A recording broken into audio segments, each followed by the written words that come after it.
Hello दोस्तों, स्वागत है आपका अपने YouTube चैनल विलेजर स्टडी में। चलिए शुरू करते हैं अगला भाग जो हमारा चल रहा था क्षेत्रफल का।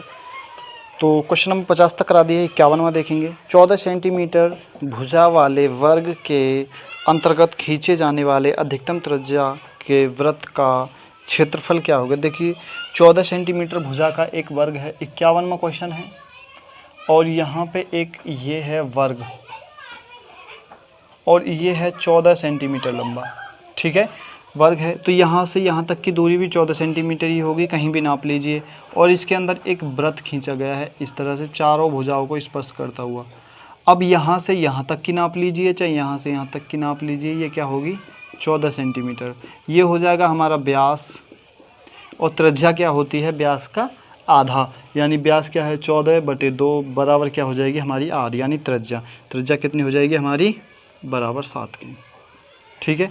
त्रिज्या की लंबाई कितनी हो गई हमारी 7। और इसमें पूछा है वृत्त का क्षेत्रफल कितना होगा।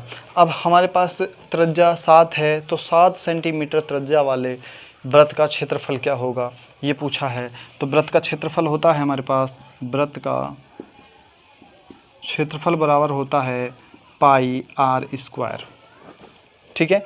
ये हमारे वृत्त का क्षेत्रफल होता है। तो पाई की वैल्यू होती है 22/7 गुणा आर की वैल्यू 7 है गुणा 7 है, क्योंकि 7 का स्क्वायर 7 से 7 चला जाएगा और बराबर क्या आ जाएगा 154 सेंटीमीटर वर्ग सेंटीमीटर।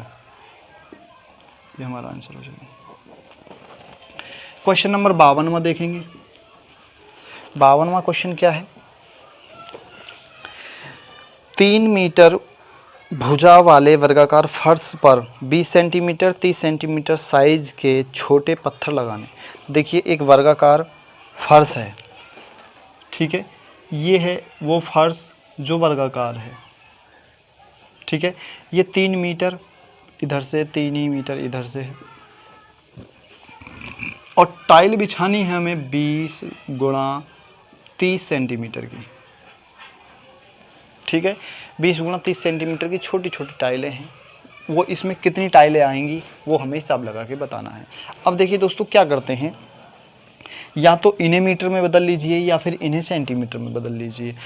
तो इन्हें मीटर में बदलेंगे पॉइंट में आ जाएगा, लफड़ा थोड़ा ज़्यादा हो जाएगा। हम इन्हें ही सेंटीमीटर में बदल लेते। तो 1 मीटर में कितने होते हैं सेंटीमीटर 100, तो 3 मीटर में कितने हो गए 300, ठीक है, 300 सेंटीमीटर।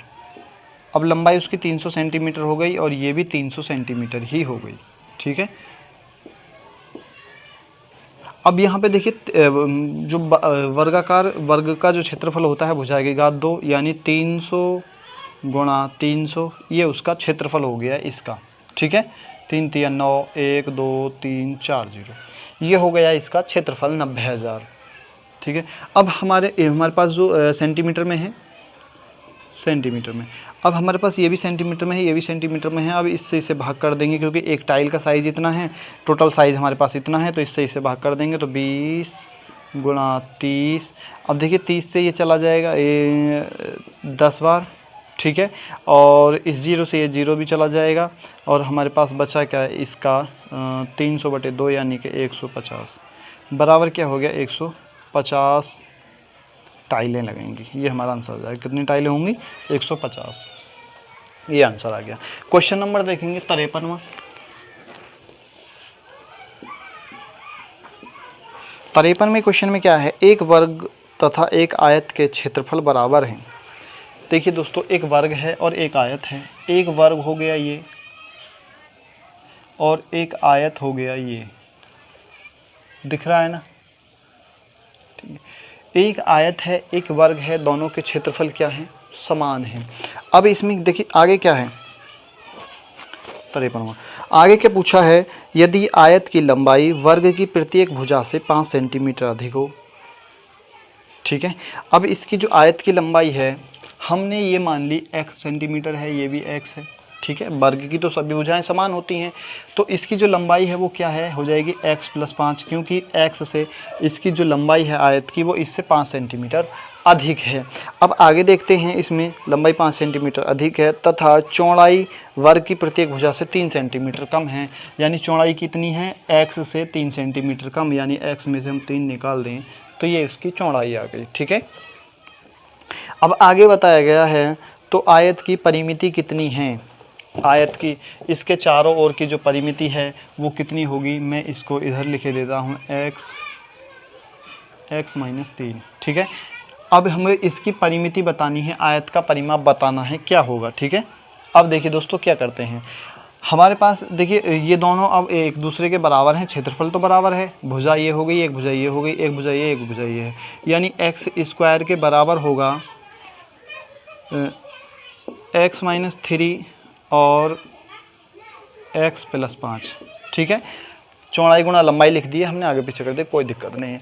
अब देखिए दोस्तों इन्हें कर लेते हैं सॉल्व, तो हमारे पास x की वैल्यू आ जाएगी। अब x की वैल्यू क्या होगी, देखिए दोनों बराबर हैं तो x² तो ये ऐसे रहेगा, x की इसमें इसकी गुणा करो तो ये हो जाएगा x², फिर इसकी इसमें करो +5x, इसकी इसमें करो -3x, इसकी इसमें करो -15।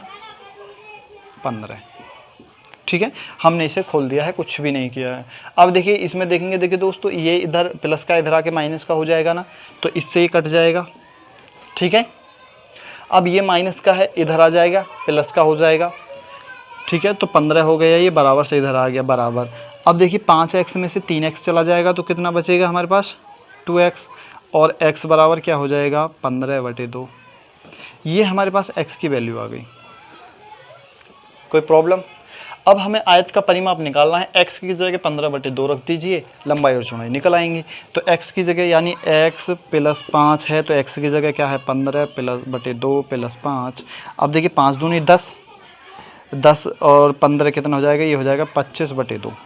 लंबाई क्या हो गई इसकी 25/2। ठीक है, ये लंबाई हो गई 12.5। ठीक है, अब हमें चौड़ाई निकालनी है, तो चौड़ाई क्या है x -3 और x का मान कितना है, तो x का मान है 15/2 -3। अब 3 है तो इसकी गुणा 6 कर देंगे, 6 में से 15 में से 6 जाएगा तो 11/2। ठीक है, अब इसकी चौड़ाई क्या हो गई 11/2। कोई प्रॉब्लम। अब दोस्तों हमें इसका परिमाप निकालना है, तो दोनों को जोड़ेंगे और 2 से गुणा कर देंगे, सीधा सीधा। तो दोनों को जोड़ेंगे क्या हो जाएगा 25/2 + 11/2, 25 और 11 हो जाएंगे 36। यहाँ पे 11 नहीं होगा, 3 दूनी 6, 9 होगा दोस्तों, 9/2 है ना, क्योंकि 15 में से 6 जाएगा तो 9 बचेगा। ठीक है, यहाँ पे 9 होगा। ठीक है, ये कितना हो जाएगा 34/2। अब हमें गुणा करनी है 2 से, ये दोनों का योग आ गया, और दोनों का आयत का परिमाप क्या होता है लंबाई + चौड़ाई, यानी इसको जोड़ा और इसको जोड़ा, 2 से गुणा कर दिया। तो अब 2 से गुणा कर देंगे, लंबाई और चौड़ाई आ गई, 2 से कर देंगे गुणा, तो 2 से ये 2 चला जाएगा, बराबर क्या हो जाएगा 34 सेंटीमीटर। ये हमारा आंसर हो जाएगा। देखिए बहुत आसान था, कुछ नहीं था सवाल में। ठीक है, अब चलिए क्वेश्चन नंबर देखेंगे अगला 54वां।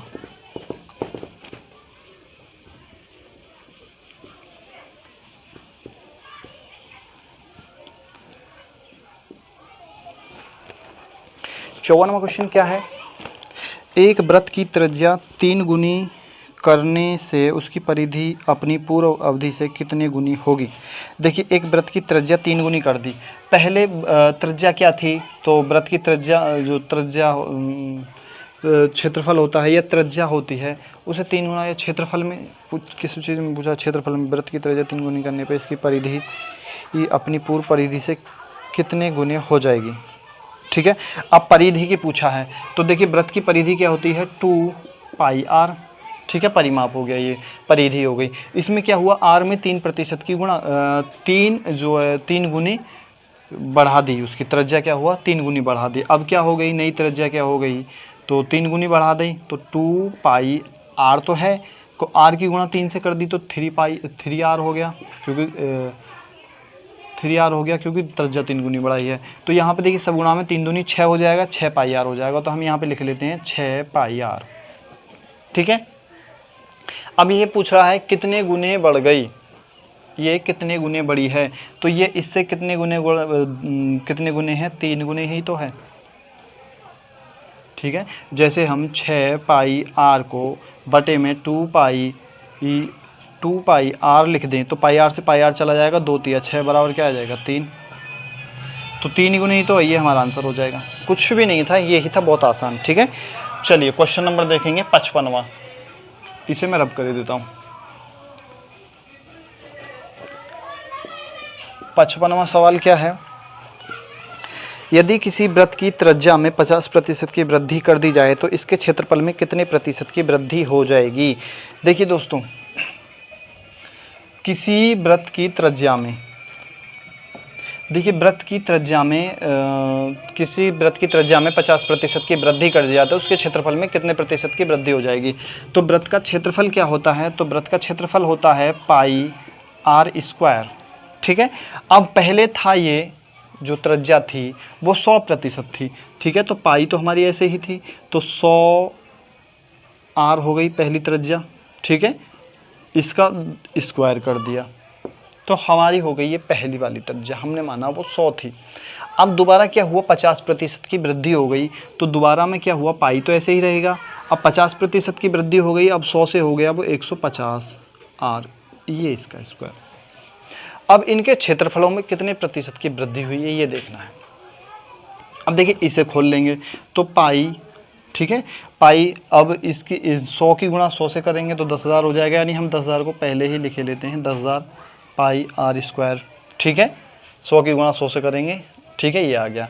अब यहाँ पे देखेंगे पाई, अब 150 की गुणा 150 से करेंगे तो कितना आ जाएगा, 22,500 पाई आर स्क्वायर। ठीक है, अब देखिए दोस्तों, इन दोनों में पहले तो ये देखते हैं अंतर कितने का है।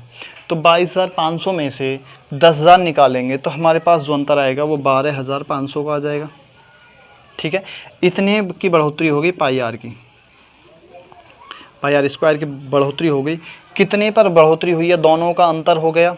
ठीक है, फिर पहली वाली संख्या लिख लेंगे, पहली वाली संख्या क्या है, 10,000।